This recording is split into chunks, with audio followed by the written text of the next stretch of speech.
Parte 2, a atitude confiante de Paulo em relação à igreja. Número 10, cite algumas razões da mudança de planos da ida de Paulo a Corinto, o que levou Paulo a desistir de visitar a igreja em Corinto naquela oportunidade. Então ele declara que não se tratava de qualquer tipo de capricho, orgulho, covardia e muito menos conveniência pessoal. Paulo queria evitar constrangimento maior em face dessa linguagem forte de disciplina contra alguém que havia pecado, maculando a santidade da igreja.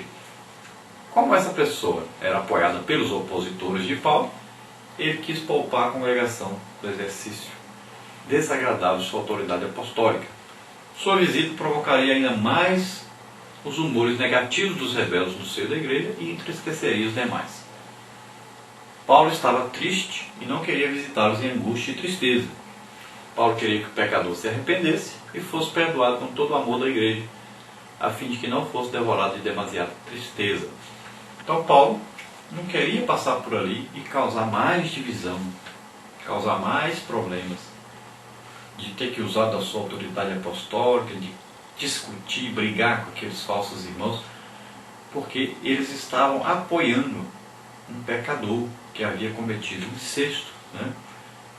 E Paulo havia repreendido e aconselhado os coríntios que tirasse aquele membro da comunhão com a igreja, que ele fosse expulso da comunhão com Deus, fosse disciplinado. E os falsos mestres diziam o contrário, que ele não poderia ser disciplinado, não tinha problema nenhum. E aí ocasionou essa divisão maior ainda. E Paulo, para não aumentar mais ainda a discussão, a divisão, para não causar mais entristecimento ainda, e brigas que poderiam até rachar realmente a igreja e formar duas, então Paulo procurou não ir na oportunidade que ele havia marcado, deixar para depois. Agora ele escreve a carta, e quando ele escreve a carta, aquele irmão que havia sido disciplinado já havia se arrependido. Paulo agora aconselha que todos o recebam com amor, com carinho, em comunhão com a igreja, o ajudem. Então esse problema, Paulo já estava livre dele e agora ele estava já pronto a visitá-los, porque aquela carta já seria uma ajuda para a sua visita. Já colocaria quem está do lado do Paulo certinho, e quem tivesse contra, ficasse contra. Quando ele chegasse, ele resolveria então essa questão, usando da sua autoridade apostólica, como aquele que abriu a igreja, como aquele que era representante direto de Deus, tinha a autenticidade e tinha aí a comprovação da autenticidade do seu apostolado por parte de Deus. Número 11. Como foi o perdão ao ofensor arrependido e a disciplina eclesiástica? Paulo deparou-se com um opositor que o ofendeu e incitou os coríntios a rejeitar sua autoridade apostólica. Essa atitude ganhou adeptos e Paulo ficou muito triste e ofendido. Os líderes da igreja não tiveram forças para disciplinar tal membro, apesar de ela ter, em sua maioria, percebido que era necessário obedecer a orientação de Paulo.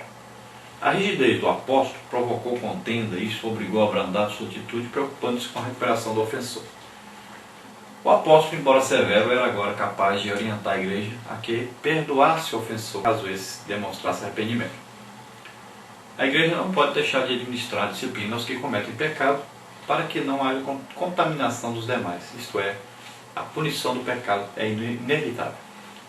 O tratamento com o pecador deve ser feito com atitude corretiva, terapêutica e restauradora, visando proporcionar o arrependimento e o recomeço da vida cristã. O objetivo de Paulo, contudo, era levar estes a se arrependerem de seus pecados e a retornarem à plena comunhão com a igreja de Cristo. Então nós vemos aí que Paulo, na primeira carta, dá uma recomendação muito severa na correção do irmão que havia pecado, visando a salvação dele, não era a condenação.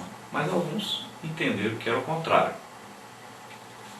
Mas, pelo que nós vemos, o resultado foi satisfatório. Foi uma dura repreensão, que serviu de exemplo para os outros que pensavam que poderiam fazer a mesma coisa, que estava tudo bem. E a maioria da igreja concordava com Paulo, sabia que ele estava ensinando correto, e o resultado de tudo isso foi realmente a conversão dessa pessoa, o arrependimento dessa pessoa. E Paulo agora está aconselhando então que ele volte à comunhão com a igreja, que todos o ajudem, cooperem com ele e confortem a ele, consolem. E quando ele chegar, ele vai explicar melhor e vai ajudá-los a compreenderem que aquela repreensão severa serviu para o arrependimento e serviu também para que os outros não fizessem a mesma coisa. Eles entenderiam corretamente que a disciplina foi necessária e foi correta dentro da palavra de Deus, dentro da vontade de Deus. Número 12, como foi a confiança de Paulo no triunfo da igreja? Então, nos versículos 12 e 13, Paulo está ansioso por ter notícias de Tito, seu fiel companheiro, na batalha pelo Evangelho. Paulo tinha cuidado com os companheiros dos quais não tinha notícias e as portas que se abriam para a pregação do Evangelho. O apóstolo dos gentios interrompe sua preocupação com a chegada de Tito.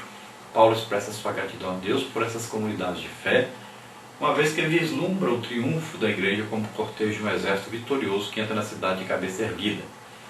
A linguagem de Paulo é agora de alegria e felicidade, porque, ao contrário da lembrança deprimente e triste anterior, agora o apóstolo transborda de gratidão a Deus.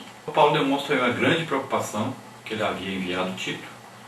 E Tito estava demorando muito, e ele pensava, meu Deus, e agora será que Tito foi me defender e houve aí problemas e Tito pode estar até morto ou preso ou alguma coisa aconteceu?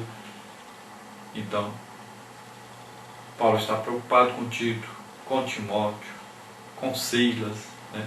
Com aqueles que estavam fazendo a obra de Deus, toda parte.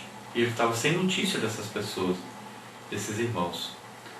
Então, quando Tito retorna, trazendo notícia, aí ele se alegra e vê que tinha muita gente na igreja. Não era como ele pensava, que toda a igreja estava contra ele, mas ele agora tinha certeza de que muitos dos irmãos, eles acreditavam realmente no ministério apostólico de Paulo e sabiam que aquele ministério era de Deus e estavam dispostos a apoiar Paulo em tudo. Sabiam que Paulo realmente estava com a verdade. Reconheceram que ali havia realmente vários falsos mestres e que estavam distorcendo os legítimos estudos, os legítimos ensinos do apóstolo Paulo. Número 3. Paulo se preocupa com os falsificadores da palavra de Deus. 13. Explique a visão do triunfo do Evangelho no mundo. Em algumas versões, a palavra triunfo dá a ideia de um cortejo militar onde um general vitorioso conduz seu exército numa marcha triunfal entrando na capital do império. O general traz seus prisioneiros de guerra e exibe-os diante do povo que assiste ao grande cortejo. Segundo os estudiosos, o povo queimava incensos e exalava fragrâncias variadas de flores, enchendo o ar daquele agradável cheiro. Dessa mesma forma, Paulo contemplava a força da mensagem do Evangelho.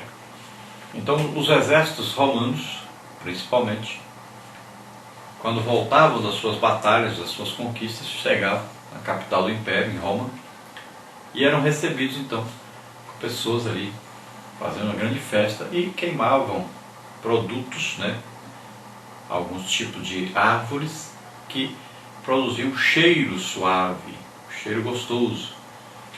E os soldados recebiam aquilo ali como se fosse um abraço de cada um, uma comemoração de cada um afago de cada um parabéns de cada um, né?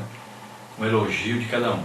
Aquele cheiro gostoso no ar, aquele perfume, dizia, vocês estão chegando em casa, sua família está te esperando, parabéns, você venceu. Então, Paulo também dizia que o Evangelho, quando chegavam à cidade, aquelas pessoas que se convertiam, então recebiam o Evangelho como se fosse esse cheiro suave de vitória sobre o pecado. Estavam libertos do pecado, conheciam agora o seu Salvador.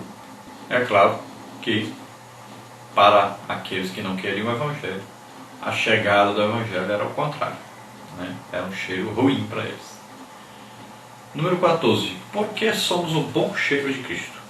O que Paulo estava dizendo à igreja de Corinto era que ele e seus companheiros de ministério eram os agentes que espalhavam a perfumada fragrância de Cristo por onde andavam. Esse aroma emana de Cristo e a linguagem do Novo Testamento significa um sacrifício como oferta agradável a Deus. Os sofrimentos sugerem figurativamente a queima de ramos que exalam um bom cheiro, assim como o incenso e outras especiarias do altar do incenso do tabernáculo. Tipologicamente, a fragrância que emana do sacrifício de Cristo no Calvário sobe as narinas divinas para honrar o Senhor. O texto ainda diz que para alguns a pregação do Evangelho é cheiro de morte, para outros é cheiro de vida.